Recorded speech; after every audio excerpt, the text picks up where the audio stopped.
Hello everyone, this is Tom Fox and I'd like to welcome you to episode 260 of the FCPA Compliance and Ethics Report. The FCPA Compliance and Ethics Report is sponsored by the Red Flag Group. The Red Flag Group is a business advisory, information services, and technology firm that helps clients manage risk across four key areas: sales and sales channels, including distributors, resellers, partners, suppliers, customers, and human capital, which includes employees and contractors. You can check out the Red Flag Group at www.redflaggroup.com. If you're going to be in Houston or Dallas this week, I hope you will check out my hosting the Red Flag Group Compliance Roundtables. You can get more information on the Red Flag Group website. In this episode, I take a look at training. I was inspired by an article in Slate, the online publication, which is entitled "Ethics Trainings Are Even Dumber Than You Think." With the subtitle, "They Waste Everyone's Time and Don't Prevent Any Real Problems." I take a look at some of the thoughts of the author, and I try to help explain why training is a part of a best practices compliance program. The episode comes in at just over 24 minutes. I hope you enjoy it. Thank you very much for listening to this episode of the FCPA Compliance and Ethics Report. Hello everyone, this is Tom Fox, and I'd like to welcome you to this episode of the FCPA Compliance and Ethics Report. Today I want to take up the subject of training. A couple of weeks ago there was an article in Slate, an online publication, basically slamming ethics and compliance training.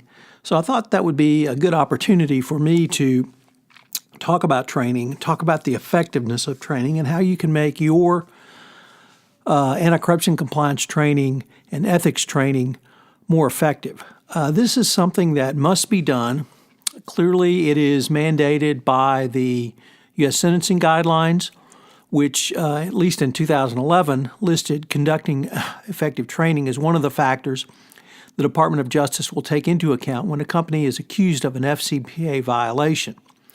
It's also a part of the FCPA guidance, the 2012 joint DOJ-SEC FCPA guidance, which says that compliance policies cannot work effectively unless communicated throughout an organization.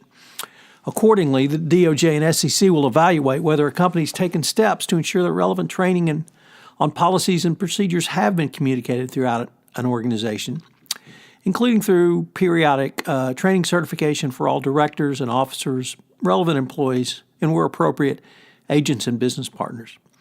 The U.S. sentencing guidelines even specifically state, and I quote, "The organization shall take reasonable steps to communicate periodically and in a practical manner its standards and policies and other aspects of compliance and ethics program to individuals listed in the sentencing guidelines, disseminating appropriate information to each individual's respective roles and responsibilities." Now, that's the aspiration, but how do you actually do it? Well, let me take you through a process laid out by OSEG President Carol Switzer. And in an article entitled "Playing the Game of Risk in Workplace Training," she set out really what I thought was an excellent way to think through the parameters for anti-corruption compliance training. It really starts with the admonition that one size does not fit all in deciding both content and intensity of the training, because you need to tailor it for either the role or the individual. This really starts with a risk-based approach, as with most things FCPA compliance and ethics, but it's a little bit more than that. I found it interesting that as far back as this article, Switzer was looking to the world of gaming because, and the world of gaming actually informs compliance training today. And well-designed games encourage engagement, and more engagement obviously means more reinforcement. That leads to better recollection and application of the information. So by engaging your workforce in training, it can really help you to drive forward in a manner that allows for more effectiveness, more engagement, and have employees think about what they're doing. Not situational decision-making becomes a big part of their everyday manner to think about ethics and compliance. Making the wrong choices, yet seeing the consequences, can actually drive you to having the right type of behavior you want to reinforce. Now, once again, this is in training. This is not in incentives or disincentives or other areas. So let's focus on how you can develop an effective training program. The first step is to define what you're trying to achieve. So is it a thoughtful, well-developed approach to employee education? If company training is done right, it should help achieve all of these goals. Some of them can include, obviously, business objectives, managing threats and business opportunities, and you can help ensure integrity and to protect the company's reputation. It can strengthen your business culture. And, of course, once again, the government talks about it in the context of both the sentencing guidelines and the FCPA. So there are lots of different definitions of why you would do training, but they're all really relevant. And so think about, what are you really trying to achieve? The next step is to design the training program. So here Switzer breaks it down into 3 further steps. Obviously, the first is to really put forward a uniform method for acquiring content, maintaining records, and developing a curriculum.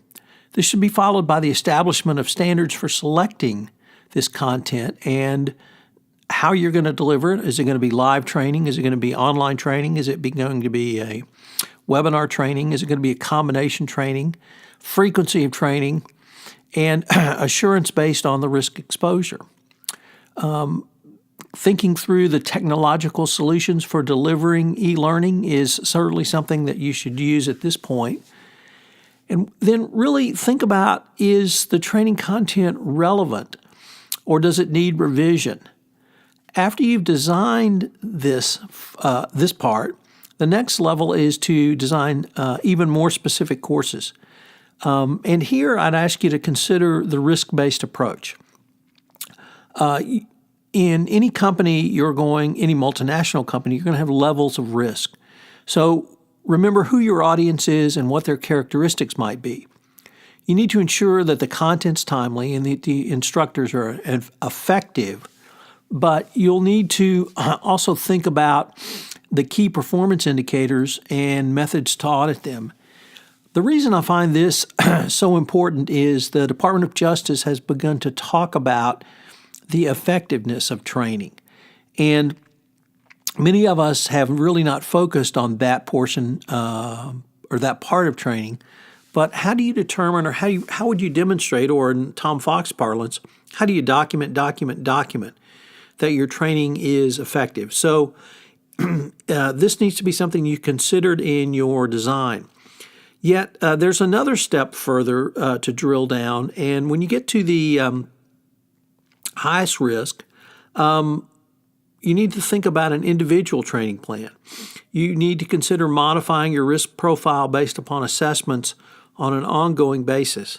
Now, I know this sounds like a lot of work, but if you think about it, this is really exactly where the department is heading, Department of Justice and the Securities and Exchange Commission.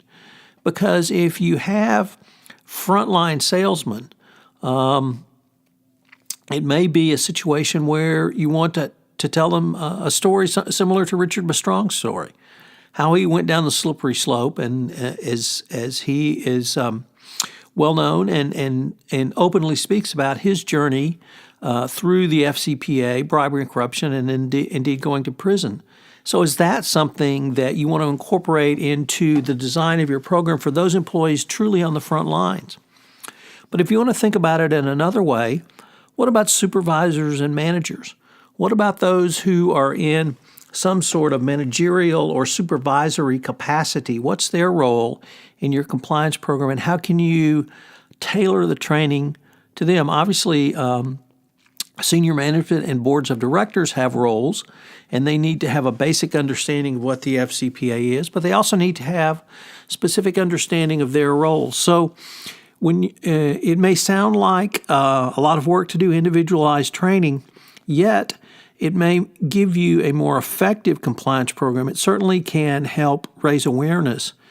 And then think about this in the following manner, because as you deliver training throughout the organization, this is something that employees are going to notice, and it helps to communicate a tone throughout your organization.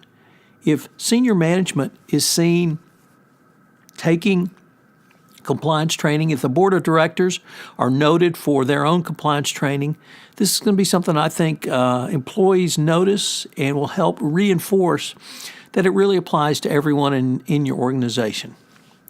Finally, how do you deliver the training materials? And I talked about this a little bit, but let me break it down into high-risk exposure roles, medium-risk exposure roles, and low-risk exposure roles. So high-risk exposure roles are those employees whose roles can, within the organization, can significantly impact that organization.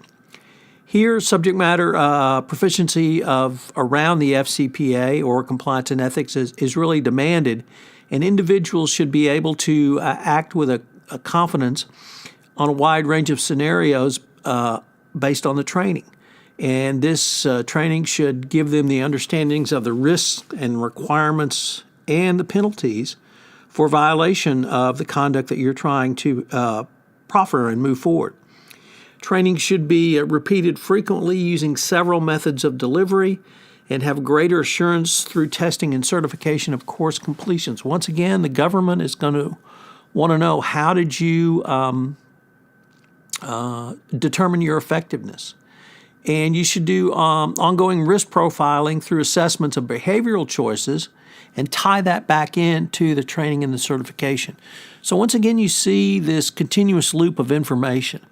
This may sound like a lot, but I think once you put it in practice, once you integrate these into the highest risk, because this is the people who could really damage your company, either through a FCPA violation, but also through doing something that would just damage your company's reputation.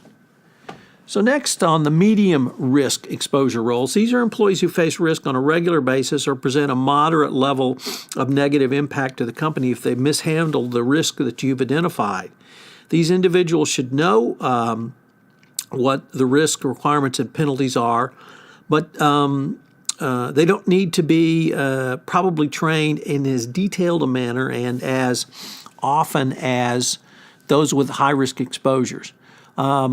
What you need to be careful here is the sort of impermeable, or I suppose I should say permeable membrane between medium-risk roles and high-risk roles. Employees can really navigate this in a fluid manner during roles within a company, certainly, but even roles within a project. So you may make take the more conservative approach that everyone needs high risk training, but in this modern, certainly in the energy space right now with cutbacks, it may be that it gives you the opportunity to really focus on the high risk employees, and the medium risk employees you can put into another category. And then, of course, there's low-risk employees. And I think here the key is to document the low-risk nature of their work, so that if you're working in IT, in SAP integration at an energy service company in Houston, and you don't travel at all on company business, this may be a low-risk exposure role. Nevertheless, it may be a role that certainly a person needs ethics training, and they may need FCPA compliance training. Why? Because in their role as a SAP integrator, they may be asked to change some sort of financial reporting tool or mechanism or report that could have impact what compliance is trying to do. And they may need to learn to raise their hand and bring this to the attention of the compliance function. It may also be that information would come across which would indicate something needed to be investigated further. And if you think about what's the real purpose here, it may be to train these employees just to raise their hand, to initiate a speak-up culture, to tell them where the hotline is, to tell them where the compliance officer is, and move forward through that mechanism. So low-risk exposure roles are truly that, and if you can document the low-risk nature, I think that's going to be something that certainly would help you moving forward. But you have to document that low risk. Once again, be cognizant of the permeableness of the membrane back and forth, and that they may move to medium risk. Medium risk might move down to low risk. If you have a way to record this and certify it, record this and document this, I think it's certainly going to be important when the regulators come knocking. So next, let me turn to the evaluation of your FCPA training, because I cannot emphasize enough that this is something the government has really begun to speak about. We heard about it the first time in November of 2015 in remarks by Leslie Caldwell. We've heard the Compliance Counsel, Wei Chin, become involved. So how do you determine, or how do you to show the evaluation of your compliance training? Obviously, attendance should be considered, and you've got to document your attendance. But you've got to show evidence and an audit trail for your assessment. So what are some of the questions you can ask as a starting point for assessment? So I've got 5 questions that I would suggest you might consider, at least as a starting point to determine the effectiveness. So what does the FCPA stand for? I know this sounds pretty basic, and how do you determine whether a lawyer can represent you in an FCPA case? He can spell FCPA, but it shows a base level that somebody's at least listening and paying attention. Next, on facilitation payments. Does your company allow facilitation payments?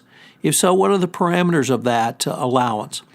If they're, for instance, in the energy space, and you're doing business with a British-based international energy concern such as BP, they're not going to allow facilitation payments because of the UK Bribery Act. So was that carve-out made for the facilitation payment exemption? Can that be explained by the person? My personal favorite is, how do you report compliance violations? Have you taught them how to raise their hand? Have you taught them that they can go see their supervisor? Have you taught them how to communicate with the compliance department? Have you told them where the anonymous hotline is? And have you tested that hotline to make sure that it's still running? So, how can an employee raise their hand? And then, what are the types of improper compliance conduct that would require reporting? What if they see? What should they talk about? How should they communicate that? I talked about that a little before, but what type of conduct should they report? And then finally, kind of tying into the first question, which was, of course, what does the FCPA stand for? Can they name your company's chief compliance officer? Now, these are pretty basic questions, but it gives you, I think, a sense of, at a very, very basic level, have these folks been listening? If they haven't, don't blame them. Maybe you should rewrite your training. Maybe you should not have 278 PowerPoint slides that take 8 hours. Maybe you should make it utilize some of the techniques from gaming to engage the gaming world to engage employees. So evaluate your training, talk to folks, see what might be effective. And finally, let me end with a concept that I picked up from a fellow named James Nortz, who wrote an article called Rethinking the Annual Compliance and Ethics Flea Dip. And I was intrigued by that title, obviously utilizing flea dip.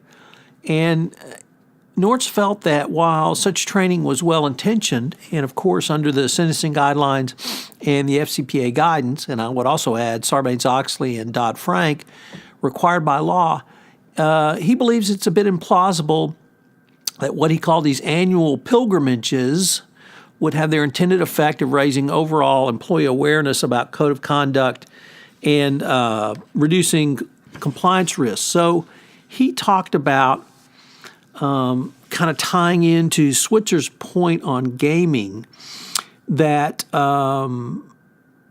such flea dip training would be of a failure. And he said that the way to maybe think through it or move it from failure to success is what he called learning in, learning from, and learning for action. And this would be utilizing real-life experiences incorporated into classroom training to reflect what people are going through in the real world or the business world. So how do you react when you're asked to pay a bribe? What happens when a facilitation payment moves from something that truly is a facilitation payment that's to something else? So it should be kind of taking the concepts of gaming, if I can put that forward, is how do you engage? And Nortz really believes that the way to do is to show how the code of conduct, how the company's values come into play in a way that affects the individual jobs. He also suggested that both managers and their direct employees meet and discuss this on an ongoing basis. So this really moves from the formal training platforms, e-learning platforms or others, to emphasizing that training is a continuous process, and it allows a company to show their continued utilizing of training, but also it's moving towards communication. So that's something that the FCPA guidance talks about, communications in the context of training. And if you think about this, I think it will, the more you think about it, the more it becomes clear that the more often you can communicate these values, and if you use this informal method that he suggested of managers meeting with their direct reports to take on specific incidents or specific examples, you as the compliance practitioner, the compliance professional, the chief compliance officer can certainly supply that training, supply those materials to managers, and you can train the trainers, and you can then facilitate a training exponentially down. So his example really is, or his suggestion is, if you think about the flea dip word, quit just poring over the code of conduct and start using real-world examples that can help people to understand how not only the code of conduct, the compliance program affect them and impact them, but also what's the damages if something gets violated. It's not necessarily the illegal conduct. It could be the reputational damage. It's not that you could do something, but should you do something? So all of these can be talked about. You have multiple benefits of training. You have communication. You have messaging of your tone. And if you record all of these, you've documented these for a regulator. So I hope this particular episode on training has given you some ideas. I'm happy to discuss any of these with you further if you would like. This is Tom Fox. I'd like to thank you very much for listening to this episode of the FCPA Compliance and Ethics Report.